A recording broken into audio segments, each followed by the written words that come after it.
Después del derrame cerebral, fingí estar paralizada para ver cómo mi marido me cuidaría, y sin quererlo oí susurrarle a su madre. Auméntale la dosis para que se vaya pronto. Es un trasto inútil. 24 horas después. Mi marido palideció al ver a su madre echando espuma por la boca.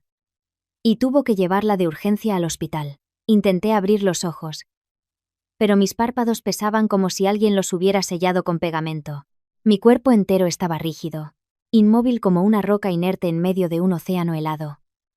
La luz blanca y cegadora de la lámpara del techo del hospital me deslumbró. Tardé un buen rato en que mi vista se adaptara al entorno. Estaba en una habitación privada de lujo, y el monótono y constante bip, bip de las máquinas resonaba en mis oídos. Sonaba tan frío y solitario. Quise mover mis brazos y piernas, quise incorporarme para ver qué había pasado. Pero para mi horror, la mitad derecha de mi cuerpo estaba completamente paralizada. Sin la más mínima sensación, como si ya no me perteneciera. Intenté abrir la boca para llamar, pero mi garganta estaba rígida y solo pude emitir unos sonidos ahogados, entrecortados y patéticos. Mira, ha despertado. Doctor, mi mujer ha despertado. La voz familiar de Javier resonó, mezclada con pánico y una alegría desbordante. Corrió hacia mi cama, su rostro demacrado, sus ojos enrojecidos como si hubiera llorado mucho. Agarró con fuerza mi mano izquierda, la única que aún sentía algo, y la apretó contra su mejilla, con la voz temblorosa. Cariño. Casi me matas del susto. Llevas 3 días en coma, pensé. Pensé que te perdería para siempre. Ver al hombre con el que había compartido mi vida durante 5 años sufriendo de esa manera por mí, despertó en mi corazón una punzada de compasión y ternura. Recordé aquella noche fatídica. Después de tomar una tisana de hierbas que mi suegra me había preparado, sentí que el mundo daba vueltas. Un dolor de cabeza atroz me golpeó y me desmayé. Resulta que había sufrido un derrame cerebral. Esa terrible enfermedad que nunca pensé que me visitaría a mis 32 años. En la plenitud de mi vida. El médico entró para examinarme, sacudió la cabeza con un suspiro y, con voz grave, le explicó mi estado a Javier. Su esposa sufrió una hemorragia cerebral extensa. Aunque ha superado la fase crítica, las secuelas son muy graves. La mitad derecha de su cuerpo está completamente paralizada y su capacidad del habla también se ha visto seriamente afectada. Es posible que pase el resto de su vida en una silla de ruedas y necesite cuidados las 24 horas del día. Al oír al médico, Javier pareció derrumbarse. Me abrazó, sollozando. Elena, mi amor, aunque te quedes postrada para siempre, aunque te conviertas en lo que sea, yo te cuidaré. Juro que nunca te abandonaré. Eres mi mundo entero. ¿Cómo podría vivir sin ti? Las sentidas promesas de Javier hicieron que las jóvenes enfermeras que estaban cerca se emocionaran, secándose discretamente las lágrimas. Admiradas por nuestro amor, yo también quería llorar.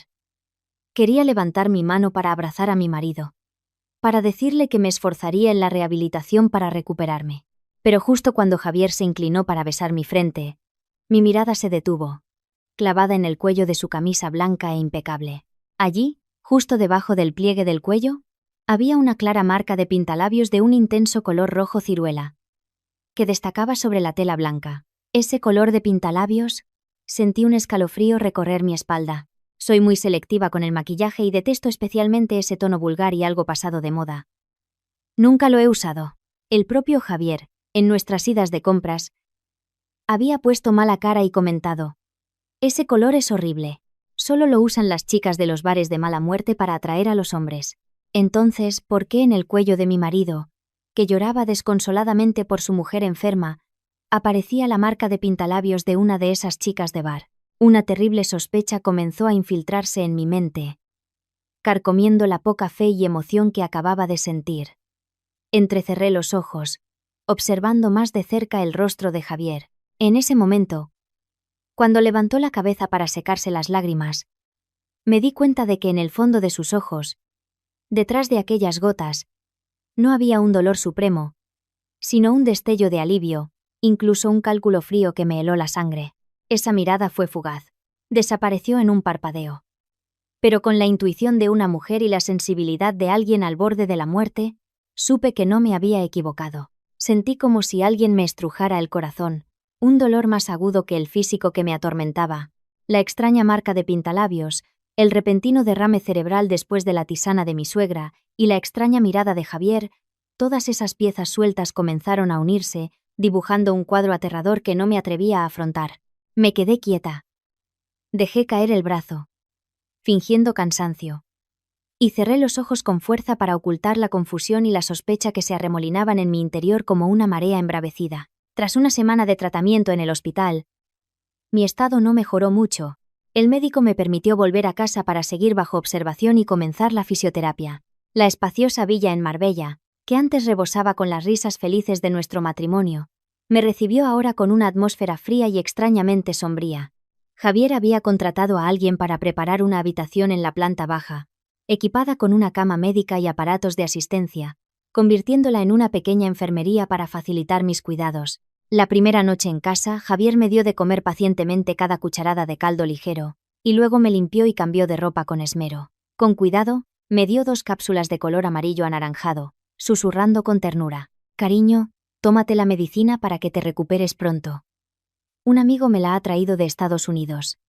Es muy buena para el cerebro. Te ayudará a dormir bien. Y mañana te sentirás mucho mejor». Mirando los ojos suplicantes de mi marido, abrí la boca y tragué las pastillas obedientemente, aunque la duda sobre la marca de pintalabios seguía presente. En cuanto la medicina hizo efecto, el sueño me invadió rápidamente y mis párpados se cerraron. Pero un poderoso instinto de supervivencia me decía que no debía dormirme profundamente. Me esforcé por mantener una frágil brizna de conciencia, yaciendo inmóvil en la cama, con la respiración acompasada, fingiendo haber caído en un sueño profundo.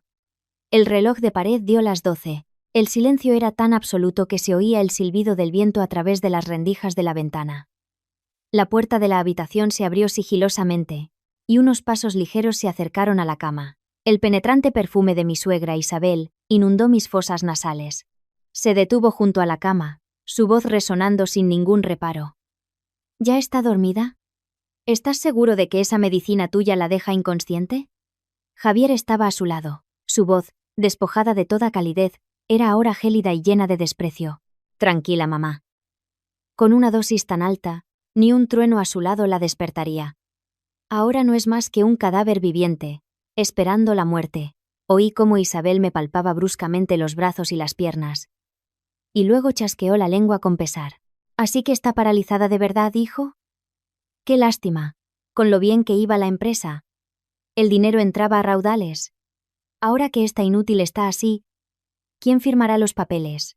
Y mira a ver qué haces. Porque yo no pienso aguantar a una tullida el resto de mi vida. Es caro y asqueroso». Las crueles palabras de mi suegra eran como agujas clavándose en mi corazón. Siempre le había caído mal. Siempre pensó que yo era una rica altanera. Pero nunca imaginé que sería tan despiadada como para llamar a su nuera enferma, inútil y tullida. Pero fue la respuesta de Javier la que me hundió en el abismo de la desesperación. Javier soltó una risa seca, una risa escalofriante que nunca le había oído a mi apacible marido. «¿Te preocupa la empresa, mamá?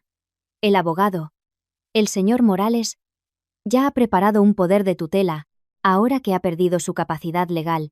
Yo, como su legítimo esposo, tengo el control total de sus bienes. Pero la empresa es solo una pequeña parte. Ten paciencia». Se acercó al oído de Isabel y susurró. Pero en la quietud de la noche, cada palabra llegó a mis oídos con la claridad de un rayo. «Lo más importante es el seguro de vida de 5 millones de euros que le hice hace 3 meses. Si muere por enfermedad o por complicaciones del derrame, nos quedaremos con todo el dinero. Sigue aumentándole la dosis de su medicina, mamá. Que se vaya pronto. Este trasto inútil solo ocupa espacio. 5 millones. La cifra resonó en mi cabeza, despertando el recuerdo de nuestro aniversario de bodas 3 meses atrás. Ese día, Javier llegó a casa con una carpeta de seguros, diciendo que era un regalo para nuestro futuro, para protegerme de cualquier riesgo. Feliz. Firmé sin leer detenidamente las cláusulas, confiando ciegamente en su amor. Resultó que no era un regalo de amor, sino la sentencia de muerte que él había preparado para mí. Javier continuó, su voz llena de cálculo. «Mañana traeré a Sofía aquí, con la excusa de que es su enfermera particular. Mamá, asegúrate de colaborar bien con ella. En cuanto ésta respire por última vez, lo tendremos todo. La mansión, los coches de lujo y toda la fortuna de su familia. Las lágrimas brotaron y corrieron hacia dentro, saladas y dolorosas. 5 años de mi juventud. 5 años de amor incondicional. ¿A cambio de esta traición tan cruel? Mi derrame cerebral no fue una coincidencia. La tisana de mi suegra, las pastillas que me daba mi marido, todo formaba parte de un plan perfecto para asesinarme y robarme. Yacía allí, mi cuerpo inmóvil pero mi corazón sangrando, consumida por un odio infinito. Tenía que vivir para desenmascarar a estos demonios disfrazados de personas, para hacerles pagar por cada una de mis lágrimas de esta noche. A la mañana siguiente, seguía allí, inmóvil como una estatua de cera, pero todos mis sentidos estaban alerta, captando cada movimiento en la casa. El repiqueteo de unos tacones en el suelo de mármol del salón resonó, un sonido agudo y seco, completamente diferente a los pasos pesados y arrastrados de mi suegra. La puerta de la habitación se abrió de golpe. Javier entró, con esa sonrisa radiante que siempre ponía cuando cerraba un buen negocio. A su lado una joven de figura esbelta y rostro ovalado, maquillada con esmero, vestida con un impecable uniforme blanco, como un ángel de la guarda. Javier se acercó a la cama, me acarició el pelo con ternura y la presentó. Elena, cariño. Hoy he traído a Sofía para que te cuide. Es la mejor fisioterapeuta que conozco, recomendada por el propio señor Morales, nuestro abogado. A partir de ahora puedes estar tranquila. Con Sofía aquí, estaré más relajado cuando vaya a trabajar. Entrecerré los ojos para mirar a la chica llamada Sofía. Me sonrió, una sonrisa tan dulce que resultaba falsa. Sus ojos coquetos no podían ocultar una mirada lasciva hacia mi marido. Sofía se inclinó, su voz melódica pero estridente. Señora Elena, no se preocupe, la cuidaré con esmero, como si fuera de la familia. El señor Javier me ha dado instrucciones muy precisas, no me atrevería a descuidarla. Javier dio algunas instrucciones más y se fue a trabajar, dejándome a solas con la enfermera y la paciente. En cuanto la silueta de Javier desapareció por la puerta, la sonrisa de Sofía se desvaneció. Se enderezó, y su mirada hacia mí cambió por completo, de la sumisión a un desdén inquisitivo. Rodeó la cama, chasqueando la lengua. Vaya, vaya, qué mala suerte la tuya. De ser la reina de la casa a un bulto inútil en la cama. Qué destino tan negro, Elena. Dicho esto, comenzó su cuidado. Sofía tomó una toalla tibia para limpiarme la cara, pero sus manos no eran nada delicadas. Presionó la toalla con fuerza sobre mis heridas aún no curadas, pellizcándome deliberadamente la piel sensible de los brazos y la cara interna de los muslos, lugares discretos que nadie notaría. El dolor era agudo, pero apreté los dientes y aguanté, sin emitir un solo quejido. Sabía que me estaba probando, o simplemente disfrutaba atormentándome para satisfacer alguna envidia. A mediodía, después de que Isabel trajera el caldo y saliera al jardín a cuidar sus plantas, Sofía se sentó en la silla junto a mi cama y se puso a navegar por su móvil con total naturalidad. Un rato después, se levantó, se estiró y, como por descuido, dejó caer un papel doblado en 4 justo al lado de mi almohada. Me lanzó una mirada llena de significado y salió a contestar una llamada. El papel yacía inmóvil sobre la sábana blanca. Como un desafío. Bajé la vista y las letras impresas me golpearon como un mazazo. Mi corazón se detuvo. Ecografía. 12 semanas. Y en la sección de información del padre, el nombre Javier García López aparecía claro como el agua, inconfundible. 12 semanas. Así que llevaban viéndose a escondidas desde hacía 3 meses, justo en la época en que Javier contrató mi seguro de vida. Su plan no había comenzado con mi derrame cerebral. Lo habían preparado todo desde mucho antes. Sofía no era una enfermera. Era su amante, la mujer que llevaba en su vientre al hijo de mi marido, y ahora entraba en mi casa con aires de cuidadora para pisotear el dolor de la esposa legítima. Sofía volvió a la habitación. Al verme mirando fijamente el papel, no mostró ninguna alarma, sino que esbozó una sonrisa de suficiencia. Cogió el informe y lo agitó delante de mi cara, susurrando con aire provocador. ¿Lo ves bien, Elena? Mi hijo ya tiene 12 semanas. Y está muy sano, por suerte. Javier dice que, en cuanto termine tu asunto, nos traerá a mí y al niño para que seamos los dueños de esta casa. Así que puedes irte en paz. Yo disfrutaré de todo lo tuyo en tu lugar. Cada palabra de esa arpía era como un puñal envenenado clavándose en mi corazón. La humillación me subió por la garganta, amarga como la hiel. Quería gritar, levantarme y hacer trizas ese papel, abofetear esa cara descarada. pero la razón me decía que debía contenerme. Estaba en una posición de debilidad. Cualquier resistencia ahora me costaría la vida. Bajo la fina manta, mi dedo índice izquierdo, el de la mano que creían paralizada, comenzó a temblar violentamente y se cerró en un puño. Una fuerza invisible nacida del odio se extendía por mi cuerpo. Cerré los ojos y tragué las lágrimas. Los días siguientes transcurrieron en un tormento físico y mental. Aquella habitación se convirtió en mi prisión, donde cada día debía enfrentarme a 3 rostros falsos. Un marido hipócrita, una suegra codiciosa y una amante desvergonzada. Pero fue en esa situación extrema donde mis sentidos se agudizaron más que nunca. Aprendí a observar, a escuchar y a memorizar cada uno de sus hábitos, esperando la oportunidad de darle la vuelta a la partida. Cada mañana, después de que Javier se iba a trabajar, Isabel se sentaba en la mesa de la cocina, desde donde podía verme directamente a través de la puerta de cristal. Tenía una costumbre inalterable: tomar sus suplementos.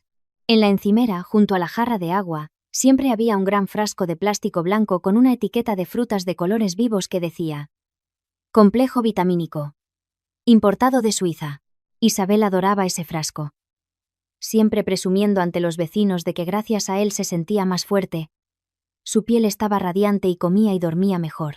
Cuanto más valoraba su propia salud, más cruel era con mi vida. Cuando llegaba la hora de mi medicación, Isabel entraba con un vaso de agua y un pequeño pastillero. Me metía bruscamente en la boca 2 cápsulas de color amarillo anaranjado, sin etiqueta ni blister. Javier me había explicado que era un tratamiento especial importado de Estados Unidos, muy caro y difícil de conseguir. Pero extrañamente, cada vez que tomaba esa medicina milagrosa, no me sentía mejor, sino todo lo contrario. Mi mente se volvía más confusa, sentía mareos y mis extremidades se debilitaban como si no tuviera fuerzas. Una vez, mantuve una de las cápsulas bajo la lengua a propósito. Esperé a que se fuera y la escupí discretamente en un pañuelo de papel que escondí bajo la almohada. Ese día, mi mente estuvo mucho más clara y la somnolencia constante desapareció. Fue entonces cuando me di cuenta, horrorizada, de que lo que me daban no era una medicina, sino un veneno para enviarme al otro mundo de forma lenta y silenciosa. Esa amarga ironía se repetía cada día ante mis ojos. Mi suegra tomaba vitaminas para vivir más, mientras que a su nuera la obligaban a tomar veneno para morir antes. Quería vivir más tiempo para disfrutar de la fortuna que su hijo me robaría, para criar al nieto de aquella amante.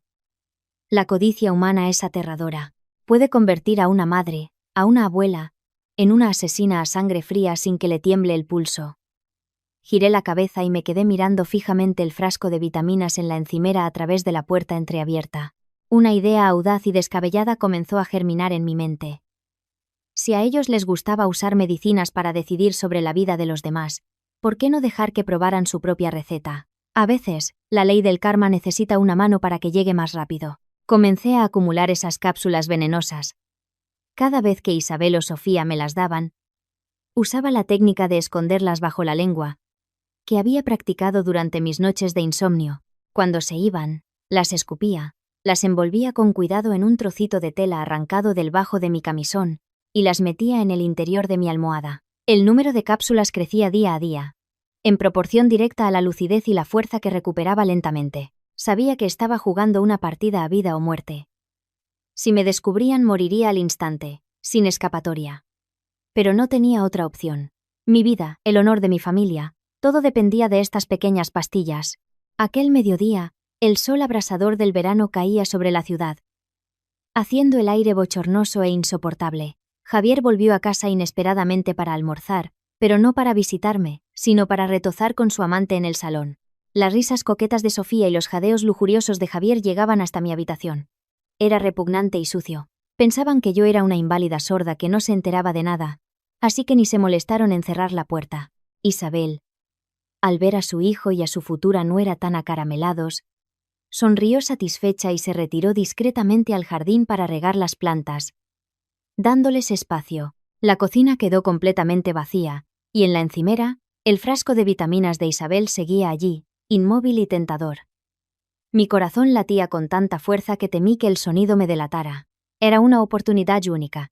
Respiré hondo, concentrando toda mi energía en mi brazo izquierdo y en la parte superior de mi cuerpo. Mi cuerpo pesaba como plomo después de tantos días postrada, cada músculo tenso y dolorido. Me mordí el labio con fuerza para reprimir un gemido y, lentamente, Me arrastré fuera de la cama. Cada pequeño movimiento me costaba 100 veces más esfuerzo de lo normal. Rodé hasta el suelo.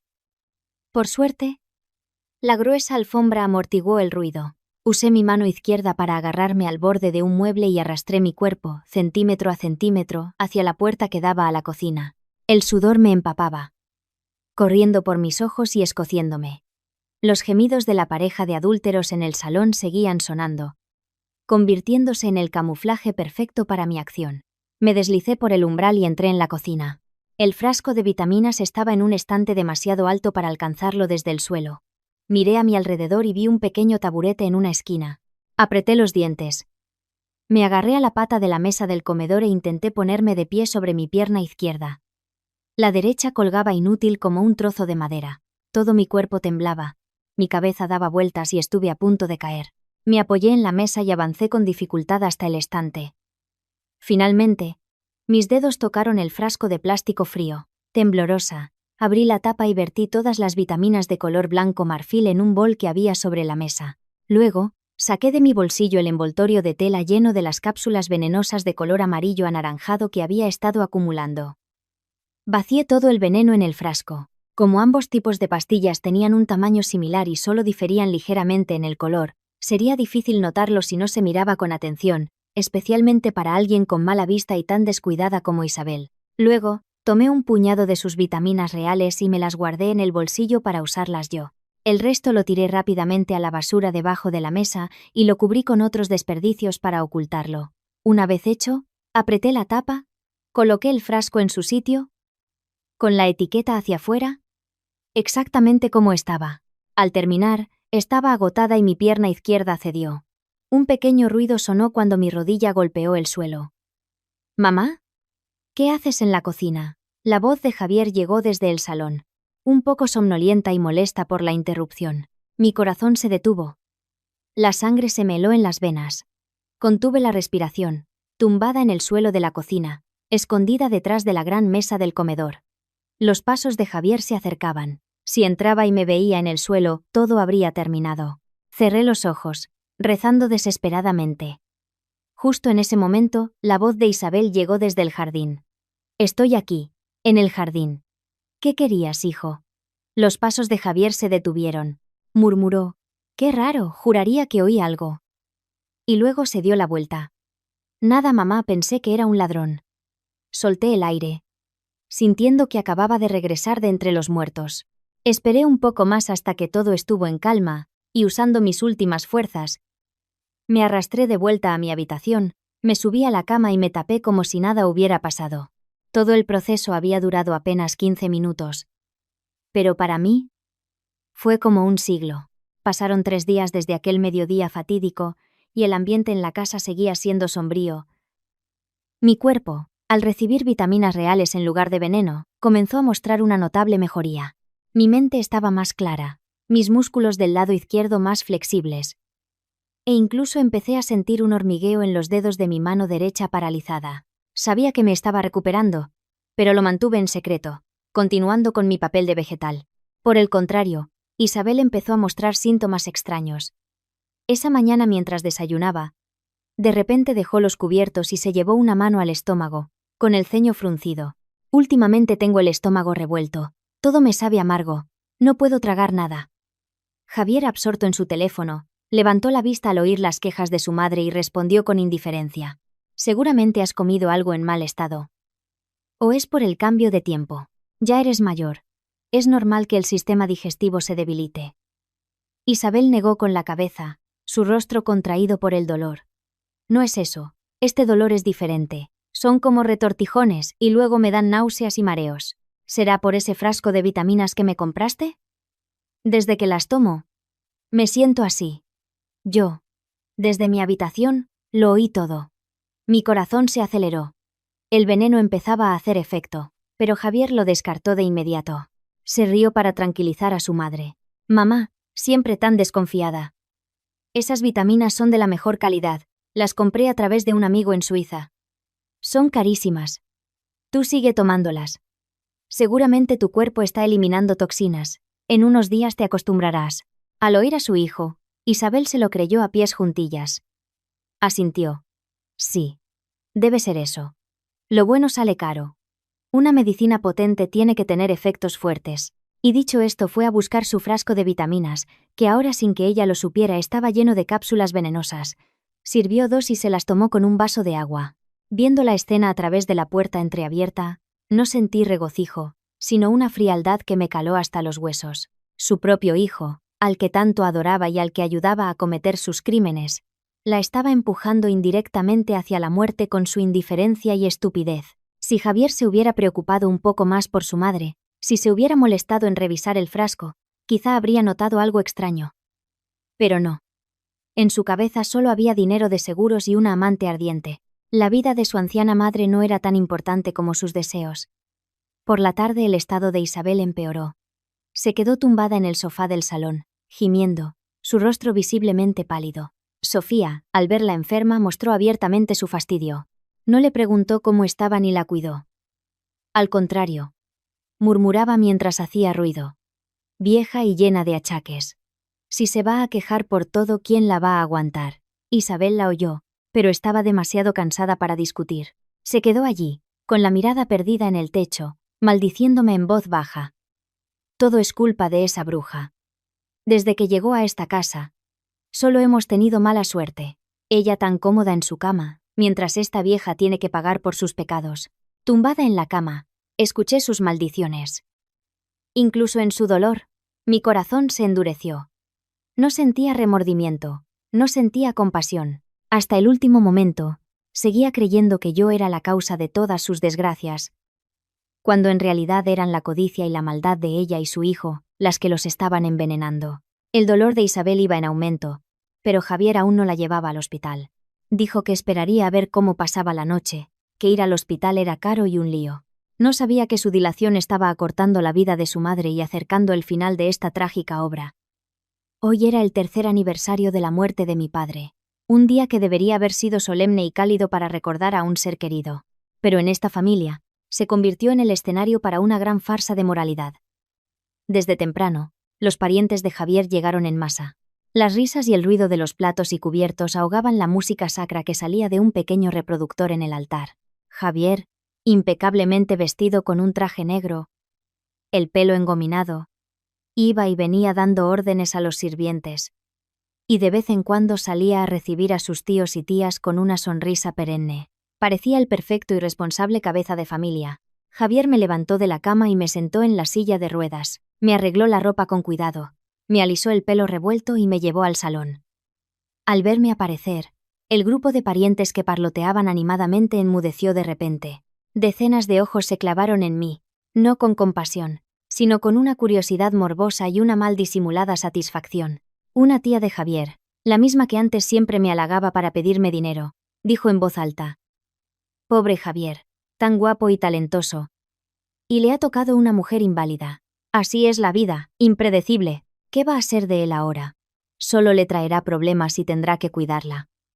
Javier, al oírla, se apresuró a intervenir, fingiendo magnanimidad. «No digas eso, tía, pobrecita mi mujer. Es el destino. Que le haya pasado esto me duele mucho.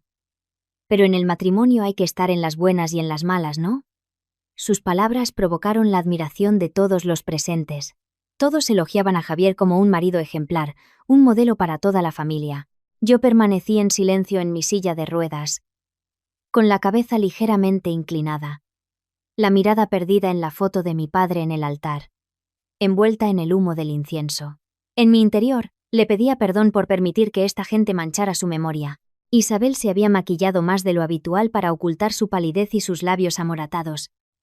Pero yo notaba el agotamiento en cada uno de sus gestos. El dolor de estómago causado por su vitamina especial la atormentaba sin cesar. A cada rato, fruncía el ceño, se llevaba una mano al abdomen y bebía a escondidas un sorbo de agua tibia. A pesar de todo, se esforzaba por mantener las apariencias como anfitriona, moviéndose solícitamente para atender a los invitados, aunque de vez en cuando me lanzaba una mirada llena de rencor. Cuando todos se sentaron a la mesa, Isabel se levantó. Su voz temblaba un poco, pero intentó sonar autoritaria. «Hoy es el aniversario de mi consuegro. En nombre de mis hijos agradezco a todos que hayan venido. Por desgracia, mi nuera está enferma y postrada. Toda la carga de la casa ha recaído sobre Javier.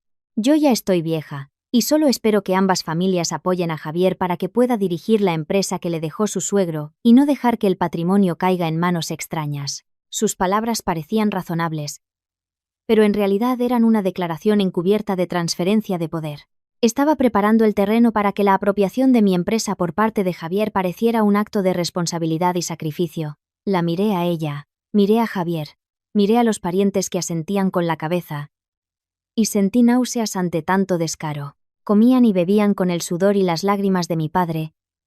Conspiraban para robarle la herencia a su hija delante de su altar, y aún así podían reír y charlar como si nada. De repente, Isabel se tambaleó y se aferró a la silla. El sudor frío le perlaba la frente, corriendo el espeso maquillaje. Javier corrió a sostenerla, preocupado. «Mamá, ¿qué te pasa? ¿Te duele el estómago otra vez?» Isabel agitó la mano, conteniendo las náuseas que le subían por la garganta, y susurró. «No es nada. Solo estoy cansada. Atiende a los invitados, me sentaré un rato y se me pasará». Al ver la escena, no sentí alegría sino una profunda tristeza. Isabel estaba pagando el precio de su propia codicia, pero se aferraba a esa ilusión de poder hasta el último momento. El almuerzo en memoria de mi padre, en lugar de ser una ocasión para el recuerdo, se había convertido en un festín de conspiraciones, engaños y las semillas de la destrucción que germinaban en silencio. El aire en el salón se volvía cada vez más denso. El olor de la comida mezclado con el del alcohol y los perfumes baratos creaba una mezcla nauseabunda que me asfixiaba. Yo seguía inmóvil en mi silla de ruedas en un rincón, como un adorno olvidado. Mientras tanto, Javier estaba ocupado brindando en cada mesa. Bebió bastante. Su rostro enrojecido y sus ojos brillaban con la euforia de quien está a punto de alcanzar la cima del poder y la riqueza. Después de dar una vuelta regresó a la mesa principal, donde Isabel estaba recostada en su silla, con una expresión de dolor indescriptible.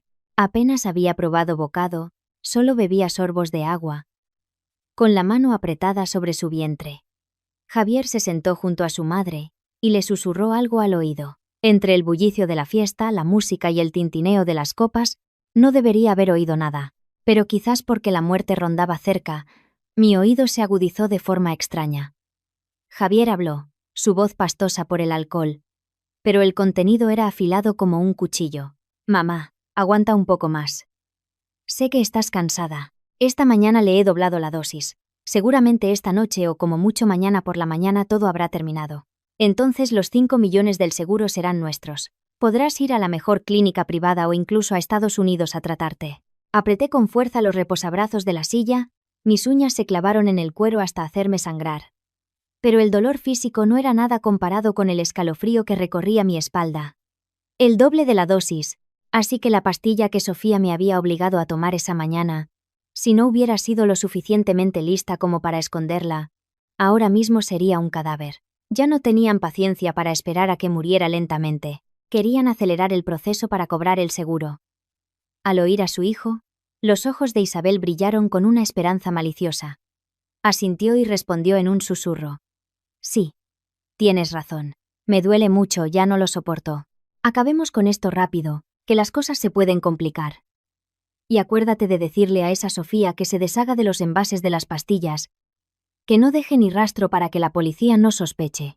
Tranquila, mamá. Sofía es muy lista. Ya se ha encargado de todo. Tú solo cuídate, para disfrutar de la buena vida que nos espera». Javier le dio unas palmaditas en la mano a su madre, su sonrisa torcida por la crueldad. Miré a esa madre y a ese hijo, a quienes una vez consideré mi familia. Ahora se revelaban como los demonios que eran, planeando descuartizarme en la propia casa de mis padres. El odio estalló en mi interior como un incendio, consumiendo los últimos vestigios de afecto. Había pensado en aguantar unos días más para reunir más pruebas, pero el susurro mortal de Javier puso fin a mi paciencia. Si no actuaba ahora, aquí mismo, delante de todos, quizás no tendría otra oportunidad. Miré el jarrón de rosas rojas en el centro de la mesa. Su color me recordó la marca de pintalabios en el cuello de Javier el día que desperté, y la sangre que corría por mis venas. La sangre de una mujer fuerte que nunca supo rendirse. «Papá, donde quiera que estés, protégeme. Hoy, en tu nombre, limpiaré esta podredumbre para restaurar el honor de nuestra familia». Afuera, un trueno retumbó, sacudiendo los cristales. Los parientes se sobresaltaron, pero Javier se rió. Vaya trueno. Seguro que va a llover a cántaros. Es una bendición del cielo, tíos. La fiesta continuó en medio del ruido. Todos estaban absortos en el vino y los brindis vacíos. Javier se puso de pie, con una copa de vino tinto en la mano, y declaró en voz alta. Hoy, en el aniversario de mi suegro, quiero agradecer a ambas familias por su cariño, especialmente a mi madre, que tanto se sacrificó para criarme y ahora cuida de mi esposa enferma. No había terminado de hablar cuando un fuerte «clac» interrumpió su emotivo discurso. Todas las miradas se dirigieron a Isabel. Estaba intentando pinchar un trozo de pollo con el tenedor cuando, de repente, su mano empezó a temblar sin control. El tenedor cayó al suelo, y su rostro se contrajo de dolor. Sus ojos se pusieron en blanco, su boca se abrió de par en par, pero no salió ningún sonido, solo un gorgoteo ahogado. «Mamá, ¿qué te pasa?» Javier soltó la copa y corrió hacia ella, pero antes de que pudiera tocarla, Isabel se desplomó de la silla, cayendo al suelo con un golpe seco. Su cuerpo empezó a convulsionar violentamente, como un pez fuera del agua. Sus brazos y piernas golpeaban las patas de las mesas y sillas, creando un caos de sonidos espantosos. De la comisura de sus labios empezó a salir una espuma blanca y espesa, mezclada con un líquido amarillento. Un olor agrio inundó el ambiente. Los parientes gritaron. Algunas tías se taparon la cara, horrorizadas, mientras los hombres no sabían qué hacer. Javier se arrodilló junto a su madre, pálido como un muerto, tratando de reanimarla. «Mamá, despierta. Dios mío, ¿qué le pasa? Que alguien llame a una ambulancia. ¡Rápido!». La escena era un caos. La mujer autoritaria y cruel que hacía un momento planeaba la muerte de su nuera. Ahora se retorcía en el suelo en estado crítico. Javier gritaba desesperado, intentando meterle los dedos en la boca para que no se mordiera la lengua, con la cara cubierta de lágrimas y mocos, en un estado lamentable. Se giró para mirarme, con una expresión de pánico e incomprensión. ¿Por qué mi madre? Claramente quería decir, la que se tomó la pastilla fuiste tú. Pero se tragó las palabras. No entendía qué estaba pasando. ¿Por qué su plan perfecto se había desviado de una forma tan horrible? ¿Por qué la persona que convulsionaba no era yo, a quien esa misma mañana le había dado una dosis doble, sino su propia madre? Yo observaba todo desde mi silla de ruedas, fría, sin compasión ni regocijo, solo con la extraña calma de quien comprende la ley del karma. Las cápsulas de veneno que ella me había destinado con tanta crueldad estaban ahora destruyendo su propio cuerpo. Era el precio a pagar por su codicia sin límites y su maldad inhumana. Una tía gritó. «Dios mío, le ha dado un mal aire. Traed alcohol de romero, una cuchara para rascarle la espalda». Otro tío intervino. «No, esto parece más una intoxicación o un ataque de epilepsia. No la toquéis. Ponedla de lado para que no se ahogue». Cada uno decía una cosa, aumentando el caos. Javier, impotente, abrazaba a su madre, buscando ayuda con la mirada, pero solo encontraba los rostros asustados de la multitud. En ese momento, Sofía bajó corriendo las escaleras. Al ver la escena, soltó un grito y se quedó paralizada, pálida. Miró a Javier, luego a Isabel. El miedo en sus ojos no era por la suegra, sino por algo mucho más terrible que se avecinaba. Mientras todos rodeaban a Isabel en un caos total, nadie se fijó en mí, la esposa inválida sentada en un rincón. Lentamente, desabroché el cinturón de seguridad que me sujetaba. Respiré hondo, llenando mis pulmones de coraje. Mis piernas, después de tantos días de entrenamiento secreto, habían recuperado su fuerza. Apoyé las manos en los reposabrazos y me puse de pie. La sensación de estar erguida sobre mis propios pies después de casi un mes postrada era milagrosa. La sangre circulaba. Mis articulaciones crujían como si despertaran de un largo sueño. Me arreglé la ropa, me alisé el pelo y caminé, lenta pero firmemente. Hacia la multitud, mis pasos resonaron en el suelo de madera. El sonido no era fuerte, pero tenía un peso inmenso. Algunos de los que estaban más apartados se giraron, sorprendidos. «¡Elena! Elena se ha levantado», gritó una tía, con la voz quebrada por el asombro. Su grito fue como un interruptor que detuvo el tiempo. Todo se paralizó. Todos los sonidos cesaron. Decenas de ojos se volvieron hacia mí, abiertos de par en par, como si vieran a un fantasma. Javier, que estaba arrodillado junto a su madre, levantó la cabeza. Al verme de pie frente a él, más alta que él, sus ojos se desorbitaron, su boca se abrió y balbuceó. Lo miré. Con una mirada fría como el acero, sin rastro de debilidad. Esbocé una sonrisa. Una sonrisa de desprecio hacia mi ruin marido. ¿Qué pasa? ¿Estás sorprendido? Creías que debía estar postrada en la cama esperando la muerte. O que la que debería estar echando espuma por la boca era yo. ¿Verdad? Mi pregunta fue como un jarro de agua fría sobre Javier. Empezó a temblar. Soltó a su madre y retrocedió, pálido como un papel. Deja de fingir, Javier. Tu comedia de marido devoto y hijo ejemplar ha terminado. Ella señaló a Isabel, que convulsionaba débilmente en el suelo. No ha sufrido un mal aire ni un ataque de epilepsia. Está intoxicada con Neurosin. El mismo veneno neurológico que tu madre y tú me habéis estado dando cada día. Disfrazado de suplemento para el cerebro. Un murmullo de horror recorrió la sala. Los parientes se miraron entre sí y luego a Javier con sospecha y miedo. Javier, aterrorizado, negó con la cabeza. No. Mientes. Estás loca. Eso era un suplemento. Lo compré por un dineral. Un suplemento, lo interrumpí, mi voz cargada de poder. Si era un suplemento, ¿por qué tu madre está así al tomarlo? ¿Sabes por qué? Porque cambié las pastillas. Puse las cápsulas de veneno que me disteis en su precioso frasco de vitaminas. Ella misma las tomó. Tú mismo la animaste a tomarlas. Os habéis envenenado vosotros mismos. Es la ley del karma. La cruda verdad dejó a todos sin palabras. Javier miró a su madre, luego a mí. El terror se apoderó de su rostro. Se dio cuenta de que la esposa que había despreciado, a la que creía tener bajo control, era 100 veces más astuta que él. Se derrumbó, agarrándose la cabeza, temblando como un perro acorralado. Yo estaba de pie en medio del salón, erguida y orgullosa. La lluvia arreciaba fuera, pero en mi interior, la tormenta comenzaba a amainar, dando paso a la luz de la verdad y la justicia. Miré a los rostros asustados a mi alrededor y declaré: la función ha terminado. Ahora, llamad a la policía y a una ambulancia. A ver cómo la ley castiga a los asesinos.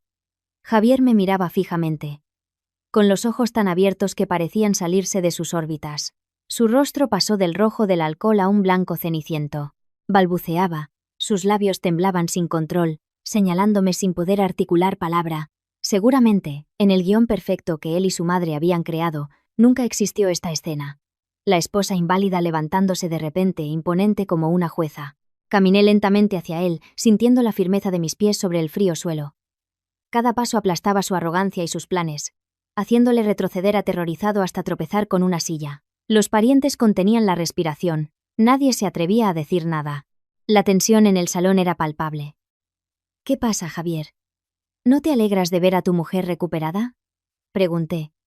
Mi voz suave pero afilada como una navaja. Juraste que me cuidarías toda la vida aunque estuviera postrada. Ahora que puedo caminar, deberías estar llorando de alegría. ¿Por qué me miras como si hubieras visto un fantasma? Javier tragó saliva, intentando calmarse, pero su voz temblorosa lo delató. Tú... ¿Cuándo te recuperaste? ¿Por qué no me lo dijiste? Es que... me has sorprendido. ¿Sorprendido? ¿O decepcionado? Me reí con desdén, acercándome a él, mirándole directamente a los ojos asustados. ¿Decepcionado porque no estoy muerta o porque la que se retuerce en el suelo no soy yo? ¿Creías que no sabía nada? ¿Que estaba sorda y ciega mientras tú y tu madre planeabais cada noche aumentar mi dosis de veneno? Al oír la palabra «veneno», el rostro de Javier cambió. Negó frenéticamente. ¿Qué dices? Eso es un suplemento para el cerebro, carísimo. Estás enferma y deliras. No me acuses delante de toda la familia. ¿Un suplemento? Grité. La contención de tanto tiempo estallando. Si es un suplemento. ¿Por qué tu madre echa espuma por la boca? ¿Por qué convulsiona así? ¿Te atreves a tomarte un par de esas pastillas ahora mismo para demostrar tu inocencia? Señalé el frasco que había caído bajo la mesa durante las convulsiones de Isabel. Javier lo miró, sudando frío. Sabía perfectamente lo que contenía. No se atrevería a jugarse la vida. Su cobarde silencio fue la respuesta más clara para todos. Miserable, grité. Y le di una bofetada con todas mis fuerzas. El sonido resonó en el silencio de la sala. Javier se tambaleó, llevándose la mano a la mejilla marcada por mis dedos, mirándome con una mezcla de odio y terror. Esa bofetada no era solo un castigo por su traición, sino un intento de despertar la poca conciencia que le quedaba, aunque sabía que era inútil. Los parientes empezaron a susurrar. Sus miradas hacia Javier pasaron de la admiración a la sospecha y el desprecio. Su fachada de marido y hijo ejemplar había sido destrozada. Se quedó solo y patético, sin escapatoria. El sonido de las sirenas de la ambulancia se acercaba, rompiendo el silencio de la lluvia. Los sanitarios entraron rápidamente con una camilla, se abrieron paso entre la multitud para llegar hasta Isabel. Mi suegra ya se había desmayado, seguía echando espuma por la boca, pero más débilmente. Su rostro estaba amoratado, su respiración era apenas un hilo de vida. Un médico le examinó los ojos y olió el vómito. Su expresión se tornó seria. Se dirigió a Javier.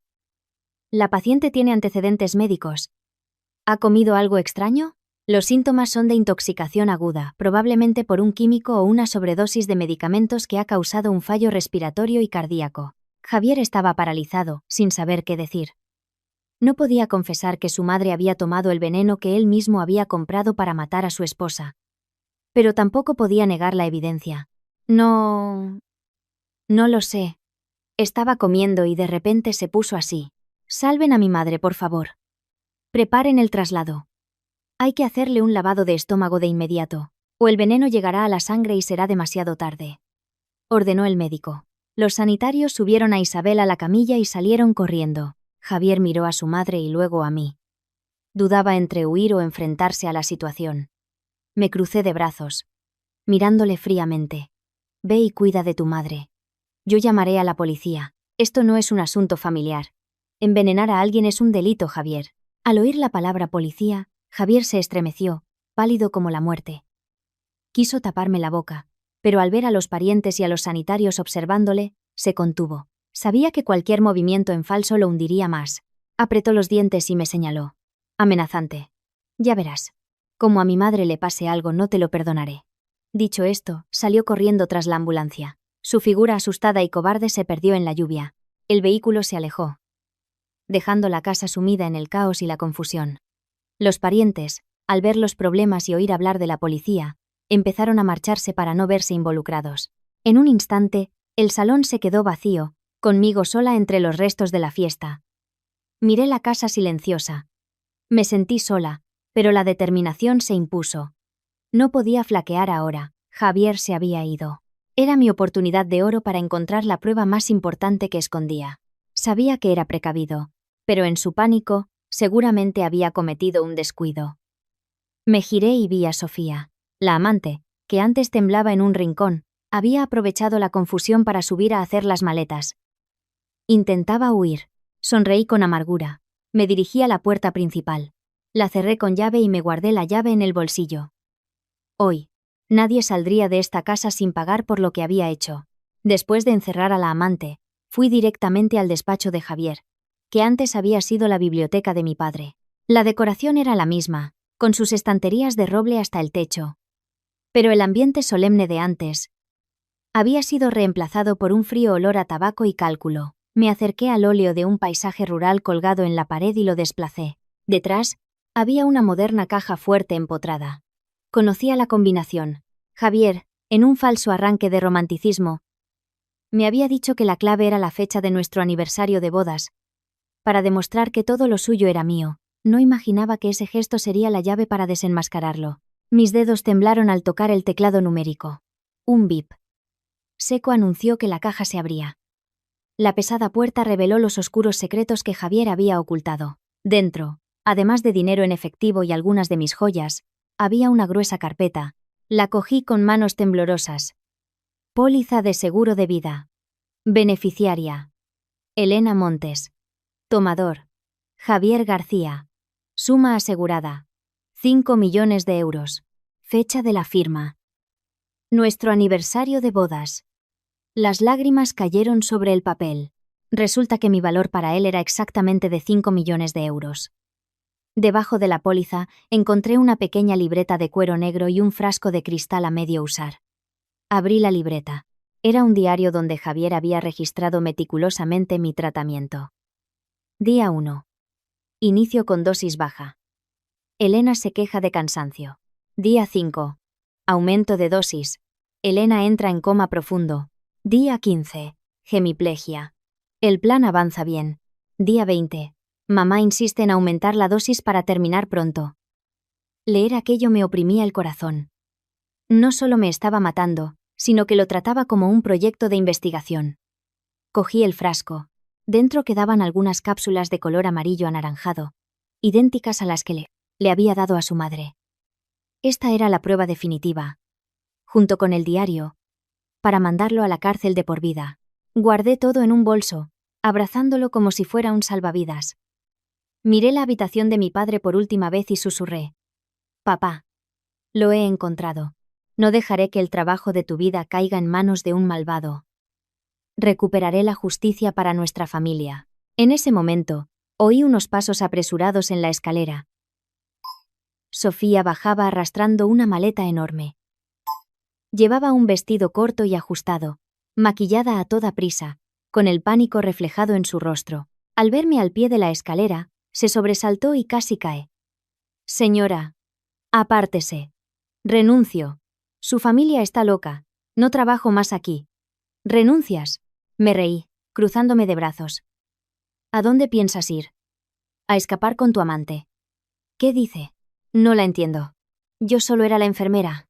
«¿Una enfermera con una ecografía de 12 semanas cuyo padre es el marido de la paciente?». La interrumpí, sacando de mi bolso el papel que ella había dejado en mi almohada. «¿Creías que estaba realmente paralítica y ciega? Este papel, junto con las fotos que un detective os hizo en un hotel, es suficiente para arruinarte la vida». Al ver la prueba, Sofía se derrumbó. La maleta cayó al suelo. Su arrogancia se desvaneció, reemplazada por el miedo. Se arrodilló, llorando y suplicando: «Señora Elena, perdóneme. Fue el señor Javier. Él me sedujo. Me dijo que usted iba a morir, que si le cuidaba me daría un lugar en su vida. Lo hice por mi hijo». «Cállate», grité, asqueada. «No uses a un niño para justificar tu bajeza. ¿Eres mujer? ¿Cómo pudiste ayudar a un hombre a matar a su esposa? ¿Sabes que las pastillas que me dabas eran veneno? ¿Sabes que eres cómplice de asesinato?». Al oír asesinato, Sofía palideció. «No lo sabía, lo juro. Javier me daba las pastillas y me decía que se las diera. Solo quería dinero para mi hijo. Por favor, no llame a la policía». La miré, sintiendo una mezcla de rabia y lástima. Por codicia, se había convertido en un peón en manos de Javier. «Levántate. No voy a matarte ni a llamar a la policía ahora mismo. Pero te largas de mi casa inmediatamente. Y dejas todo lo que no es tuyo, incluida esa ropa de marca que llevas». Sofía vació su maleta, dejando bolsos y ropa cara que Javier le había comprado. Solo se quedó con su ropa vieja y algunos efectos personales. Abrí la puerta. «Largo. Y que esto te sirva de lección. Nunca construyas tu felicidad sobre el dolor de otros». Sofía salió corriendo bajo la lluvia, patética como una rata apaleada. Cerré la puerta de golpe, apoyándome en ella. Un peón había caído, pero el enemigo más peligroso seguía ahí fuera. El hospital de noche siempre tiene un aire solemne y gélido. El olor a desinfectante se mezcla con el de las paredes viejas. Estaba sentada en un banco de metal en el pasillo de urgencias, mirando la puerta cerrada de la unidad de cuidados intensivos. Dentro, Isabel luchaba por su vida, pagando el precio de su propio veneno. Javier estaba sentado enfrente, con la cabeza entre las manos. Su traje elegante estaba arrugado y manchado. No se atrevía a mirarme. O quizás estaba demasiado asustado para enfrentarse a la verdad. La puerta de la UCI se abrió. Salió un médico, con cara de cansancio. «Doctor, mi madre, ¿cómo está? ¿Se salvará?», preguntó Javier, desesperado. El médico suspiró. «La paciente está fuera de peligro. Hemos salvado su vida». Sin embargo, la cantidad de toxina Neurosin en su sangre era muy alta y tardaron en traerla. «Las secuelas son inevitables». «¿Qué secuelas?», gritó Javier. «Su madre ha sufrido un daño cerebral que le ha provocado una parálisis de la mitad izquierda del cuerpo, parálisis facial y la pérdida del habla. En resumen, quedará postrada y dependerá de otros para todo. Como un bebé». Javier se desplomó en el asiento, pálido como un muerto. El karma había sido rápido y cruel. Por la mañana, su madre celebraba mi futura parálisis, y ahora era ella la que se encontraba en esa misma situación. La ley del karma no perdona a nadie. Me levanté y me acerqué a él. ¿Qué pasa, Javier? ¿Estás triste? Tu madre sigue viva, deberías alegrarte. Decías que cuidarías a un enfermo toda la vida sin quejarte. Ahora tienes tu oportunidad. Cuida de tu madre como juraste que harías conmigo. Javier levantó la vista, sus ojos inyectados en sangre. Cállate. Todo es por tu culpa. Si no hubieras cambiado las pastillas, mi madre no estaría así. ¿Todavía no lo entiendes? Me reí con amargura.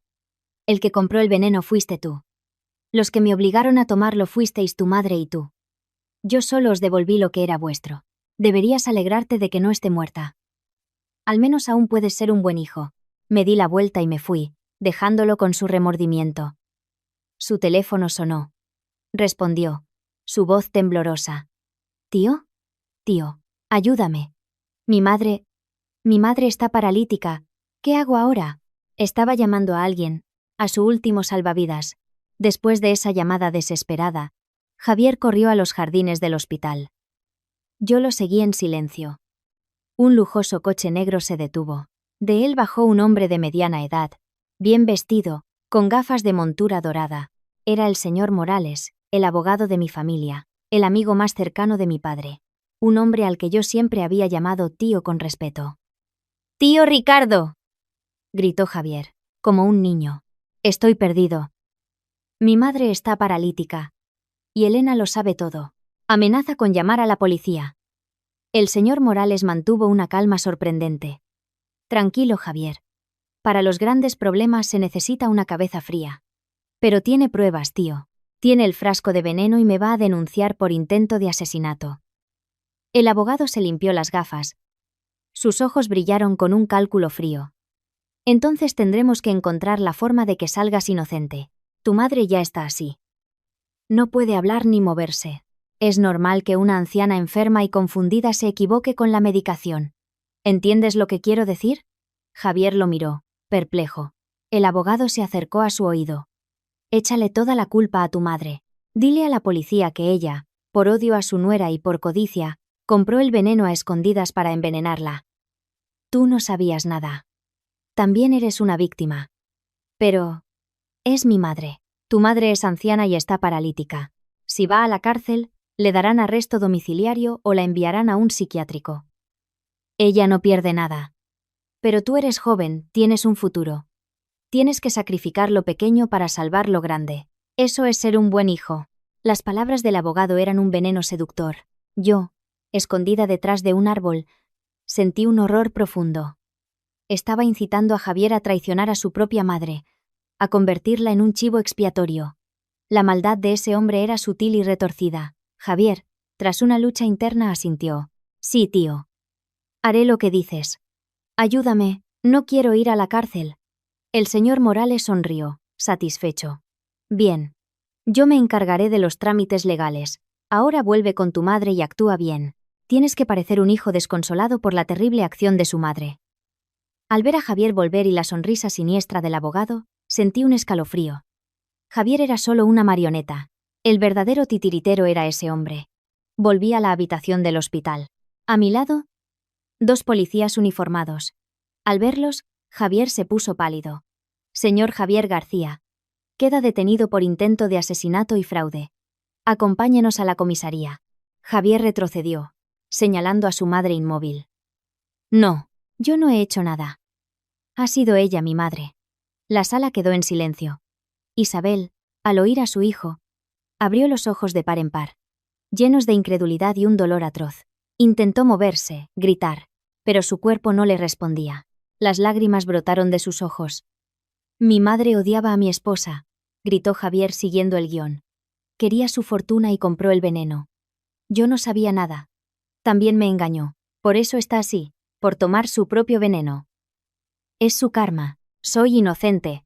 Miré la escena, con el corazón encogido por la bajeza de la naturaleza humana. Actúas muy bien, Javier, dije, sacando el bolso con las pruebas. Pero te olvidas de algo. Aquí está el diario donde anotaste todo el proceso y el frasco de veneno que saqué de tu caja fuerte. ¿Cómo explicas esto? Tu madre es anciana. ¿Cómo iba a escribir un diario tan detallado? Javier miró el diario y su rostro se tornó gris. Se quedó sin palabras. Un policía le puso las esposas. Se derrumbó, suplicando. Elena, mi amor, perdóname. Fue él quien me incitó. No quiero ir a la cárcel. ¿Quién te incitó? Le pregunté. ¿Tu madre o alguien más? Explícaselo a la policía. Y ahora, mira a tu madre por última vez. Está así gracias a un hijo tan devoto como tú. Javier fue arrastrado, sus gritos resonando por el pasillo. Isabel lo vio irse, sus lágrimas empapando la almohada, sus sollozos ahogados como los de un animal moribundo. El telón de la farsa familiar había caído de la forma más trágica, pero sabía que el cerebro de la operación seguía en la sombra, y mi lucha no había terminado. A la mañana siguiente, en la comisaría, vi a Javier a través del espejo unidireccional. Parecía haber envejecido 10 años. Señor García, dijo el investigador, ha admitido haber envenenado a su esposa. ¿De dónde sacó el Neurosin? ¿Alguien le ayudó? Javier, tras dudar, intentó una salida fácil. Lo compré en la dark web. No mienta. Hemos revisado sus dispositivos, pero sí hemos encontrado muchos mensajes con una tal Sofía. ¿Quién es y qué papel juega en esto? Al oír el nombre de Sofía, los ojos de Javier brillaron con una esperanza ruin. Sí, fue ella. Sofía, mi amante. Ella me dio el veneno. Quería que me divorciara para casarse conmigo y planeó todo. Me dijo que su padrino se lo conseguía, que era un hombre muy poderoso y que nos cubriría las espaldas. ¿Quién es su padrino? No sé su nombre real. Ella solo lo llamaba papá. Pero una vez la vi con un hombre de mediana edad, muy elegante, en un coche de alta gama. Yo, al otro lado del cristal, sentí cómo todo encajaba. Sofía era otra pieza en el tablero de Morales, una forma de controlar a Javier. Informe. Hemos localizado a la sospechosa, Sofía, dijo un agente entrando en la sala. Se preparaba para huir. La estamos trayendo. La niebla empezaba a disiparse. El enfrentamiento con la amante y el verdadero cerebro de la trama estaba a punto de comenzar. En la sala de espera, el investigador se sentó frente a mí. Señora Montes. Hemos interrogado a Sofía. Al principio lo negó todo. Pero cuando le mostramos pruebas de su relación con un hombre llamado Ricardo Morales, también conocido como el abogado Morales, se vino abajo. ¿El tío Ricardo? Murmuré, horrorizada. El investigador asintió y me mostró una foto antigua. En ella, un joven Ricardo Morales sostenía a una niña pequeña a las puertas de un orfanato. La niña era inconfundiblemente Sofía. El verdadero nombre de Sofía es Lucía. Fue adoptada por el señor Morales a los 6 años. Él la crió en secreto con el único propósito de usarla en sus planes, acercarse a su marido, quedarse embarazada, entregarle el veneno. Todo formaba parte de un guión escrito por Morales. Sentí que me faltaba el aire. El tío Ricardo, el hombre que consideraba un segundo padre, era un monstruo. Había infiltrado a su hija adoptiva para destruir mi familia, para robar la fortuna que mi padre le había confiado. Su amabilidad era una máscara. Sofía también confesó que el embarazo era un arma para atar a Javier, continuó el investigador. Morales le prometió dinero para irse al extranjero, pero en realidad planeaba venderla o deshacerse de ella para borrar pistas. Al saberse traicionada, lo confesó todo. Salí de la comisaría bajo un cielo gris. Fui directa a casa, a la biblioteca de mi padre. Rebusqué en un viejo baúl y encontré un dossier. Disputa de terrenos, Polígono Industrial Sur, 2005. Dentro había recortes de prensa y documentos legales. La historia era aterradora. Aipiemiro Epiro Porar.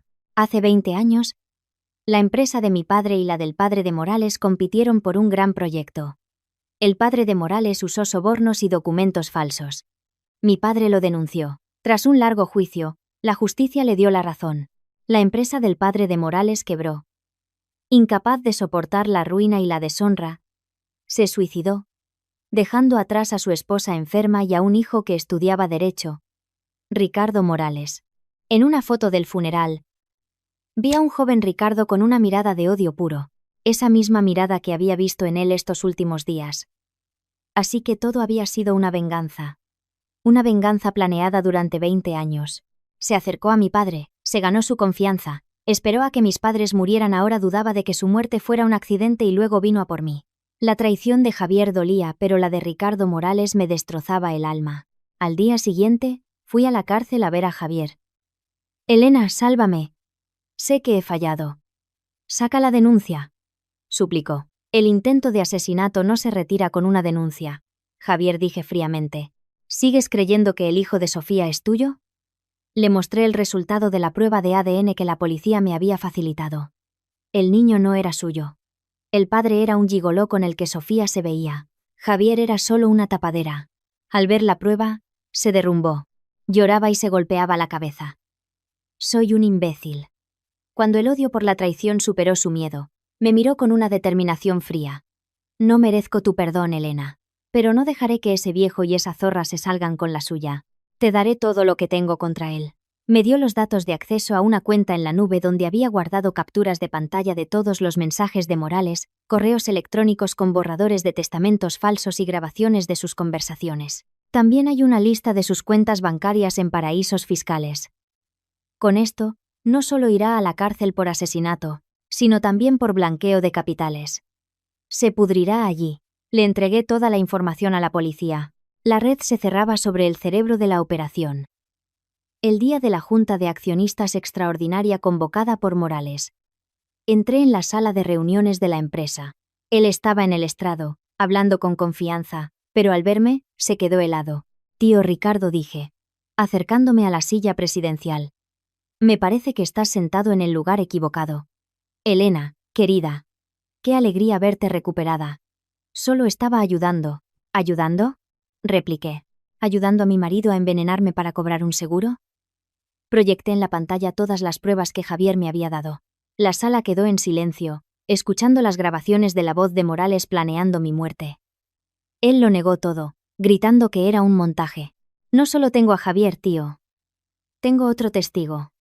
Las puertas se abrieron y 2 policías entraron con Sofía. Al ver a Morales, se abalanzó sobre él, gritando. Viejo miserable, me engañaste.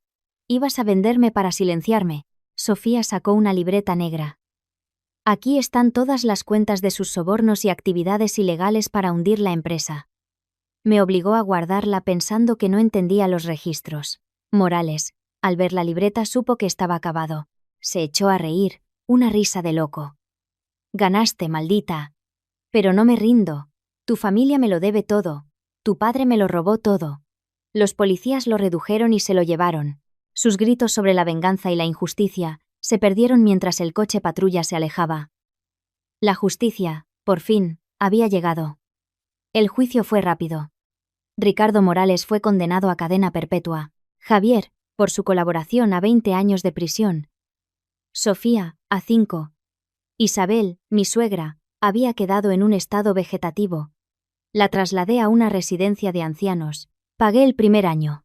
Era el último gesto de piedad que me quedaba.